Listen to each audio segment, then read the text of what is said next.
kali ini kita akan menjelaskan proses pengembangan media presentasi yang efektif. Materi ini terbagi menjadi 3, yaitu perencanaan, persiapan, dan presentasi. Pada video kali ini kita akan menjelaskan tahap persiapan. Yuk kita pelajari.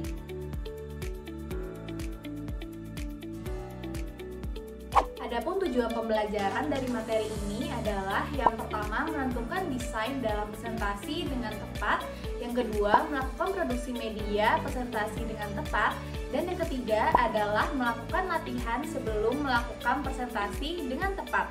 Dengan topik bahasan yang akan dipelajari yaitu yang pertama menentukan desain, yang kedua melaksanakan production, dan yang ketiga adalah melakukan rehearsal. Elemen penting kedua yang harus diperhatikan dalam membangun presentasi yang menarik adalah tahap persiapan. Ini mencakup perancangan komponen audiovisual, produksi materi yang diperlukan, serta latihan presentasi secara menyeluruh. Jadi setiap langkah perlu dievaluasi berdasarkan sejauh mana mendukung pencapaian tujuan presentasi. Ingat ya, persiapan yang matang akan menghasilkan presentasi ataupun hasil yang matang juga ya. Pada tahap persiapan, kita pasti kenal dekat dengan yang namanya desain. Jadi bagaimana ya langkah yang tepat untuk menentukan desain? Pada desain ini terbagi menjadi 4, yaitu general design, instructional design, verbal or visual design, dan yang terakhir adalah specific media design. Pertama adalah general design atau desain secara umum. Jadi desain yang secara umum ini terbagi menjadi 2, yaitu structural appeal dan personal appeal. Structural appeal ini lebih ke langkah-langkahnya, sementara personal appeal ini lebih ke bagaimana kita penyampaian desain. Pertama adalah structural appeal. Jadi langkah-langkah dalam structural appeal adalah yang pertama, susun informasi secara logis agar mudah dipahami oleh para audiens. Jadi kita harus meruntutkan kejadian-kejadian dari yang paling awal mula sampai dengan akhirnya. Misalkan, susun informasi berdasarkan presentasi proklamasi kemerdekaan.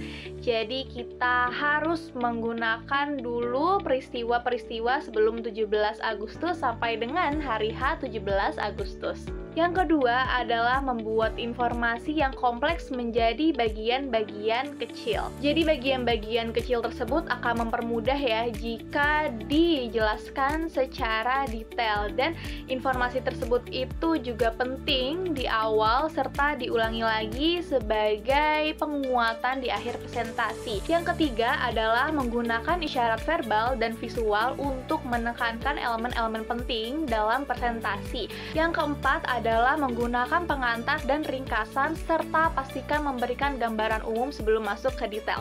Jadi awal mula kita menjelaskan mengenai presentasi proklamasi kemerdekaan, kita harus menjelaskan terlebih dahulu latar belakang proklamasi kemerdekaan itu seperti apa, timeline proklamasi kemerdekaan itu seperti apa, lalu masuk ke bagian-bagian detail dan penjelasnya secara khusus. Misalkan dengan melengkapi setiap detail timeline tersebut dengan tokoh-tokoh pendukung proklamasi kemerdekaan. Yang kelima adalah gunakan tempo penyampaian yang mempertimbangkan materi, audiens, dan respon yang diinginkan. Misalkan dalam proklamasi kemerdekaan ini, kan materinya lumayan kompleks ya, jadi kita dalam tempo penyampaiannya harus lebih hati-hati dan tidak terlalu cepat dalam menyampaikan setiap detail informasinya. Dan audiensnya ini biasanya adalah anak-anak peserta didik SMP, jadi juga disesuaikan dengan gaya berbicara anak-anak sekolah menengah pertama. Dan responnya gimana sih? Pasti kita menginginkan respon feedback yang baik dari peserta didik, sehingga kita juga di beberapa saat presentasi harus menunjukkan sikap apresiasi kepada peserta didik ataupun pertanyaan-pertanyaan yang mendukung keaktifan dari respon peserta didik tersebut. Setelah structural appeal, selanjutnya adalah personal appeal. Jadi, personal appeal, langkah awal yang pertama adalah menyampaikan tujuan. Misalkan, apa yang seharusnya dilakukan, diketahui, ataupun dirasakan oleh setiap anggota audiens setelah presentasi berlangsung. Kita bisa menyampaikan tujuan pembelajaran ataupun apa sih hal-hal yang harus dilakukan para audiens ketika saat presentasi. Misalkan ketika presentasi para audiens ini diminta untuk secara kondusif dan aktif dalam menyimak materi. Kita juga bisa menjelaskan tujuan materi yang akan dicapai setelah menjelaskan presentasi yang disampaikan. Nah, kamu sebaiknya memakai contoh-contoh yang sudah dikenal atau dekat dengan keseharian audiens, supaya mereka lebih mudah memahami apa yang kamu sampaikan. Kalau contohnya relate, audiens akan lebih cepat nyambung dan tertarik mengikuti penjelasanmu. Kamu juga perlu menyampaikan materi dari sudut pandang audiens, seolah-olah merekalah yang akan langsung melakukannya. Ini penting banget, apalagi kalau presentasimu menjelaskan cara melakukan sesuatu. Jangan sampai kamu menjelaskan dari sudut pandang penonton yang hanya melihat, tapi ajak audiens membayangkan bahwa merekalah yang sedang praktek langsung, supaya mereka lebih mudah memahami setiap langkah yang kamu jelaskan. Kamu perlu menyesuaikan materi dengan kemampuan audiens dalam menangkap informasi. Jangan menyampaikan materi yang terlalu rumit atau di luar jangkauan pemahaman mereka. Selain itu, jaga kecepatan bicaramu. Jangan terlalu cepat, karena bisa bikin audiens kesulitan dalam mengikuti dan akhirnya kehilangan inti dari apa yang kamu sampaikan. Jadi, pastikan semua disampaikan dengan jelas, pelan, dan mudah dicerna. Nah, kamu juga harus menghindari berbicara satu arah saat presentasi. Ajak audiens untuk aktif terlibat. Kamu bisa ajukan pertanyaan, minta pendapat mereka, atau bahkan minta mereka berbagi pengalaman yang relevan dengan topik yang sedang dibahas.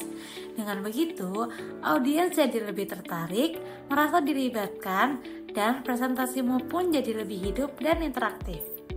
Selanjutnya yaitu terdapat instructional design.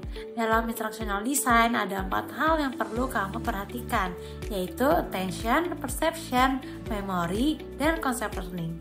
Yuk kita bahas. Yang pertama yaitu attention. Nah, kamu bisa membuat presentasimu ini lebih menarik dengan menambahkan variasi. Misalnya dengan mengubah nada suara, menyisipkan gambar atau video, berpindah posisi saat berbicara, atau mengubah gaya penyampaian. Perubahan seperti ini bisa bikin audiens kembali fokus dan gak bosan, karena perhatian mereka cenderung mudah teralihkan kalau semuanya disampaikan dengan cara yang monoton. Kamu perlu memastikan materi yang kamu sampaikan itu jelas, gak bertele-tele, dan punya kaitan langsung dengan kebutuhan atau minat audiens. Kalau audiens merasa topiknya relevan dan mudah dipahami, mereka akan lebih fokus, tertarik, dan aktif mengikuti presentasimu dari awal sampai akhir. Jadi pastiin konten kamu emang ngena ya buat mereka. Dan yang terakhir, kamu perlu menyesuaikan tingkat kesulitan materi dengan kemampuan dan latar belakang audiens kamu. Jangan sampai materinya terlalu rumit sampai bikin bingung, atau terlalu sederhana sampai mereka jadi bosan. Cari titik tengah yang pas supaya audiens bisa tetap paham, tertarik, dan merasa tertantang dengan isi presentasi kamu. Yang kedua yaitu ada perception. Dalam perception, yang pertama kamu harus menyusun materi dengan cara yang sesuai dengan audiens dan topik yang kamu bahas. Pastiin urutan materi logis dan mudah diikuti, mulai dari yang paling dasar hingga yang paling kompleks. Sesuaikan gaya penyampaian dengan audiens. Misalnya, kamu bisa menggunakan bahasa yang lebih sederhana untuk audiens yang baru mengenal topik tersebut, atau lebih teknis jika audiens sudah berpengalaman. Yang kedua, kamu perlu memberi petunjuk yang jelas dan mudah diikuti kepada audiens agar mereka tahu apa yang diharapkan dan apa yang harus dilakukan selanjutnya. Kamu bisa memberitahu mereka tujuan pembelajaran atau presentasimu. Ini sangat penting, terutama dalam presentasi atau pelatihan, supaya audiens tidak kebingungan dan bisa mengikuti alur dengan lancar. Yang ketiga, kamu sebaiknya hanya menggunakan informasi yang benar-benar relevan dengan topik dan tujuan presentasi kamu. Hindari memberikan terlalu banyak informasi yang bisa membingungkan audiens. Fokus pada hal-hal penting dan esensial agar audiens tetap fokus dan tidak ngerasa kewalahan dengan detail yang nggak perlu. Selanjutnya, kamu bisa menggunakan isyarat verbal seperti menyebutkan Perhatikan ini atau ini poin penting. Dan isyarat visual seperti menunjukkan gambar, teks, atau menggunakan pointer untuk menarik perhatian audiens ke bagian-bagian tertentu dari presentasi. Selanjutnya, kamu harus memperhatikan apa yang audiens dengar atau lihat secara bersamaan atau berurutan dalam presentasi.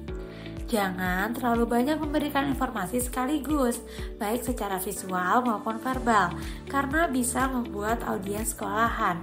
Sebaiknya beri mereka waktu untuk mencerna satu informasi sebelum beralih ke informasi berikutnya, baik itu gambar, teks, atau penjelasan lisan. Dan yang terakhir, kamu harus menggunakan format dan isyarat yang jelas, seperti judul untuk memberi petunjuk kepada audiens tentang apa yang akan dibahas. Misalnya, dengan memberikan judul yang jelas di setiap bagian atau slide, audiens bisa langsung tahu topik yang sedang kamu jelaskan. Yang ketiga yaitu memori. Dalam memori, yang pertama, kamu harus memastikan materi yang kamu sampaikan memiliki makna atau relevansi bagi audiens. Ketika audiens merasa materi tersebut penting atau berhubungan langsung dengan kehidupan mereka akan lebih mudah ingat dan memahami informasi yang kamu sampaikan. Yang kedua, kamu bisa membantu audiens mengingat informasi dengan mengaitkan hal-hal baru yang kamu sampaikan dengan sesuatu yang udah mereka kenali atau pahami sebelumnya. Dengan cara ini, mereka bisa lebih paham dengan konsep baru karena sudah ada kaitannya dengan pengetahuan mereka sebelumnya. Yang ketiga, semakin sering kamu mengulang informasi, semakin besar kemungkinan audiens untuk menyimpannya dalam ingatan jangka panjang. Pengulangan membantu memperkuat memori, membuat informasi lebih mudah diingat.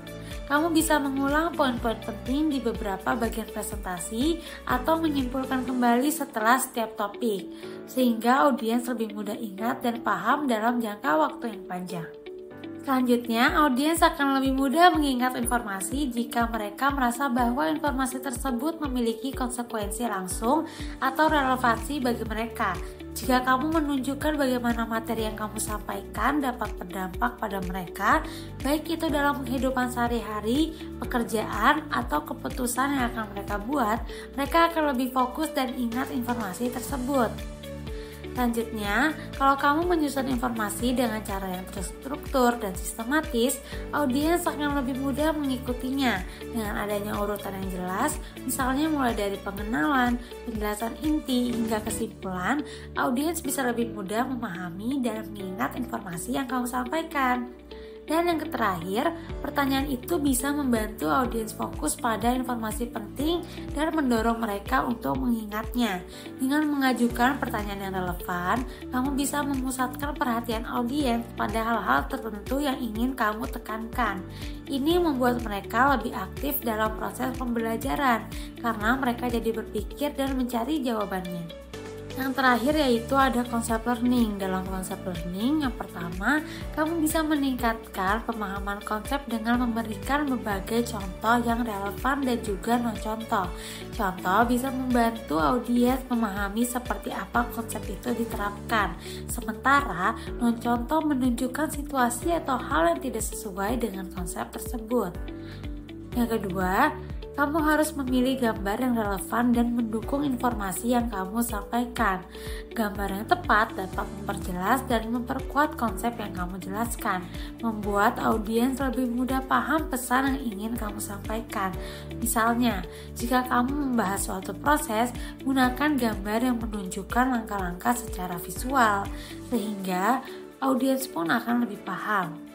Yang ketiga, jika kamu bisa menyampaikan informasi baik secara verbal maupun visual, itu akan membantu audiens mengingat dan memahami konsep lebih baik. Kombinasi verbal dan visual memperkuat daya ingat, karena audiens melibatkan lebih banyak indera dalam proses pembelajarannya. Selanjutnya, kalau kamu perlu menyampaikan beberapa poin penting seperti kriteria, syarat, atau langkah-langkah, sebaiknya kamu susun dalam bentuk daftar. Dengan format list, audiens bisa lebih mudah mengikuti urutan dan memahami setiap poin secara jelas. Selanjutnya yaitu terdapat verbal atau visual design. Nah, berikut ini merupakan hal-hal yang harus kamu perhatiin dalam verbal design. Yang pertama, hindari menggunakan kata-kata yang sulit diucapkan atau terlalu rumit, karena bisa membuat audiens bingung atau kehilangan fokus. Pilihlah kata-kata yang sederhana dan mudah dimengerti. Yang kedua, gunakan gaya bicara yang lebih santai dan seperti sedang berbicara langsung dengan audiens, agar suasana presentasi terasa lebih akrab dan mudah dipahami. Hindari bahasa yang terlalu formal atau kaku dan cobalah untuk berbicara seperti kamu sedang menjelaskan kepada teman. Yang ketiga, pilihlah kata-kata yang sederhana dan mudah dimengerti oleh audiens, terutama jika mereka tidak terlalu familiar dengan topik yang kamu bahas. Hindari istilah teknis yang bisa membingungkan dan gunakan bahasa yang lebih umum. Yang keempat, kamu bisa menggunakan candaan, tetapi gunakan candaan dengan bijak dan hati-hati agar audiens tidak tersinggung. Nah, candaan bisa membuat suasana lebih santai, tapi pastikan itu tetap relevan dengan topik dan tidak mengalihkan perhatian dari pesan utama. Nah, selanjutnya, karena setiap orang itu bisa memiliki pemahaman yang berbeda terhadap suatu istilah atau konsep, penting untuk selalu mengklarifikasi maksud dan tujuannya. Jangan ragu untuk menjelaskan lebih lanjut jika audiens tampak bingung atau jika ada istilah yang bisa menimbulkan interpretasi yang berbeda. Next ada visual, ada 3 poin utama yang dapat diperhatikan dalam visual. Yang pertama adalah tampilkan 1 poin utama dalam setiap elemen visual atau sajikan informasi secara bertahap agar audiens dapat memahami materi dengan lebih fokus. Misalkan kita hendak menjelaskan mengenai sistem pernafasan manusia. Jadi satu sistem pernafasan manusia ini harus dijelaskan secara runtut dan detail. Mulai dari visualnya yang secara umum, misal organ tubuh manusia, lalu lanjut ke bagian muka, terus nanti badan gitu ya. Jadi tahap muka nanti akan mendetail visual-visual yang lebih kecilnya. Misal mulai dari hidung, terus nanti ke tenggorokan gitu. Kedua, batasi jumlah kata dalam setiap visual. Idealnya tidak lebih dari 15-20 kata. Hal ini bertujuan agar materi yang disampaikan tetap fokus dan tidak kemana-mana. Jika kita terlalu banyak menggunakan kata dari visual tersebut, maka pesan yang ingin disampaikan malah tidak akan disampaikan dengan baik karena fokus dari audiens ini terpecah-pecah menjadi 2 bagian.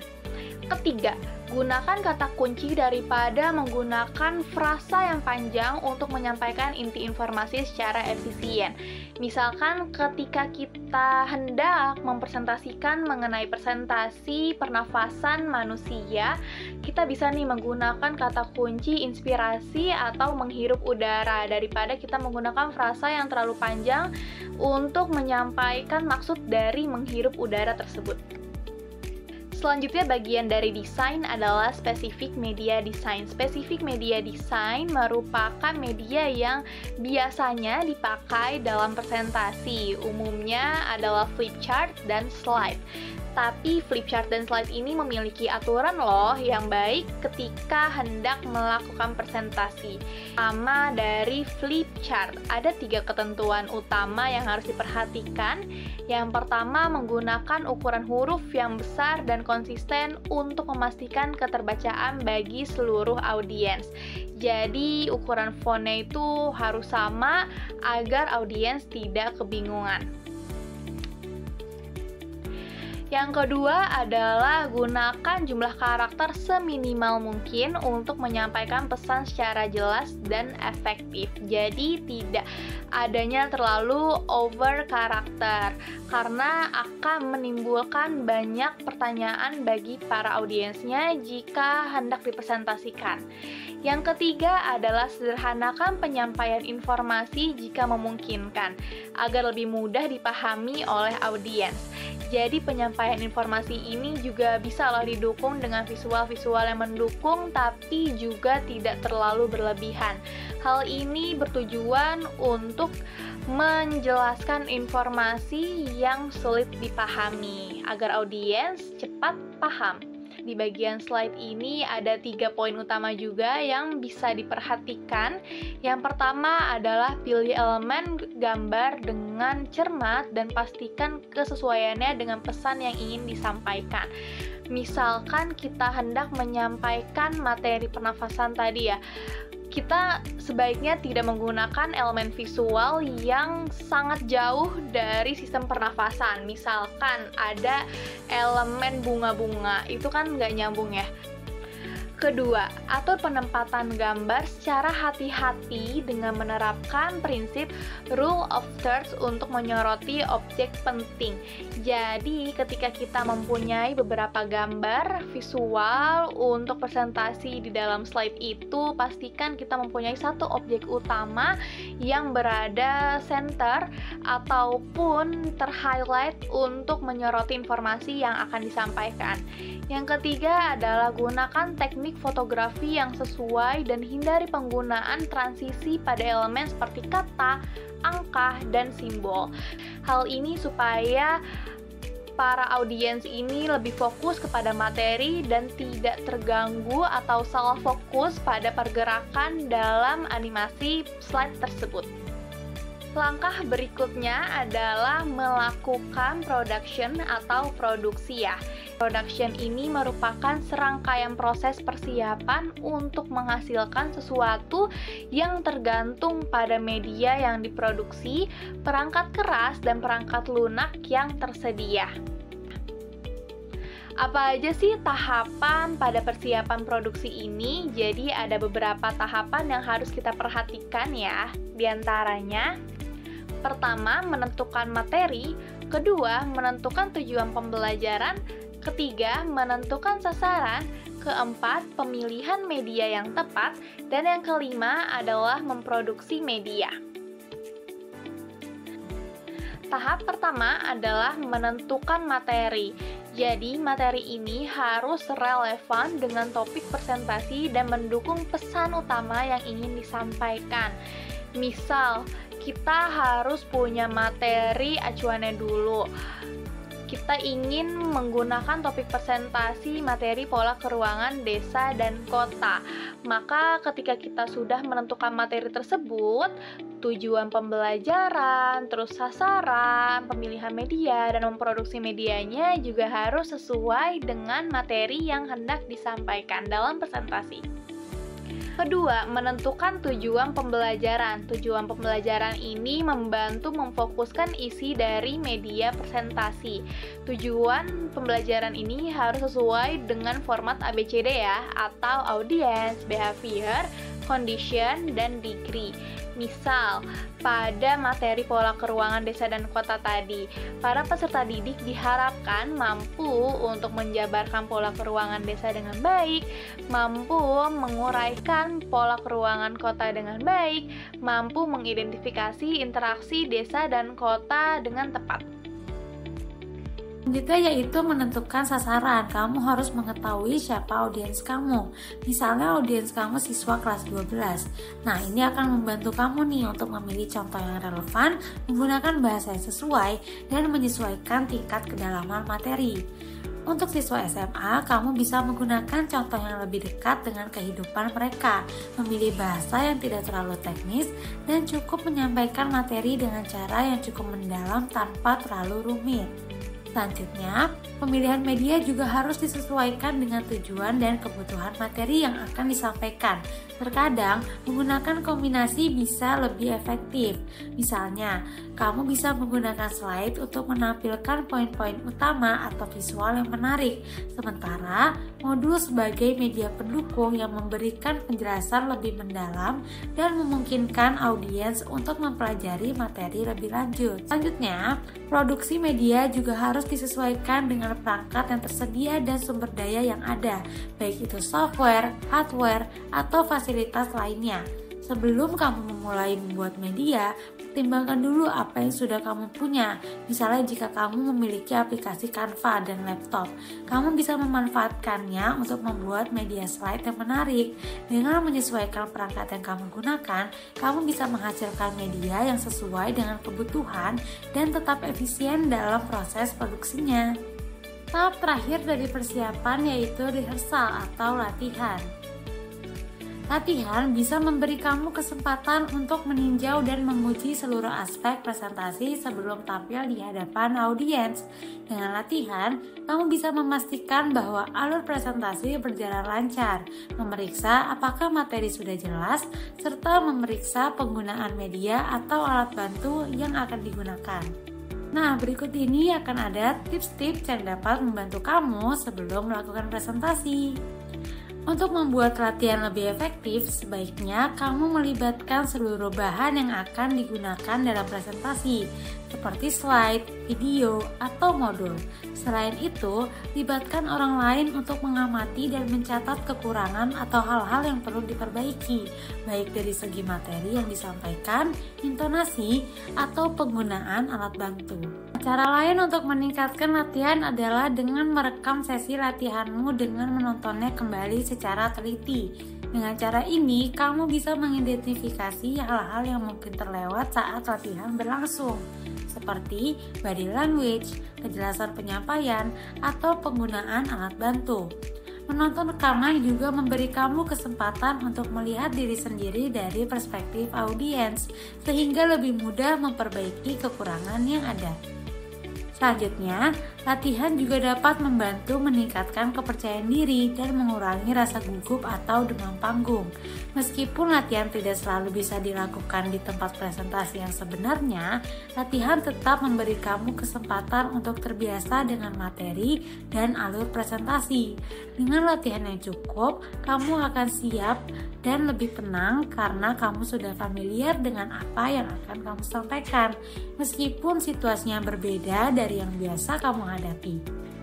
Selanjutnya, pembicara yang menggunakan multimedia perlu berlatih agar mereka merasa nyaman saat berbicara sambil menggunakan media yang dipilih, seperti slide, video, atau grafik. Mereka juga perlu terbiasa mengendalikan presentasi dengan perangkat seperti mouse atau keyboard, agar alur presentasi tetap lancar tanpa hambatan teknis. Latihan ini membantu pembicara menghindari kebingungan atau kesalahan saat beralih antar media dan memungkinkan mereka fokus pada penyampaian pesan dengan percaya diri. Sekian materi 2 dalam presentasi efektif, yaitu tahap persiapan. Sampai bertemu di video berikutnya, learners!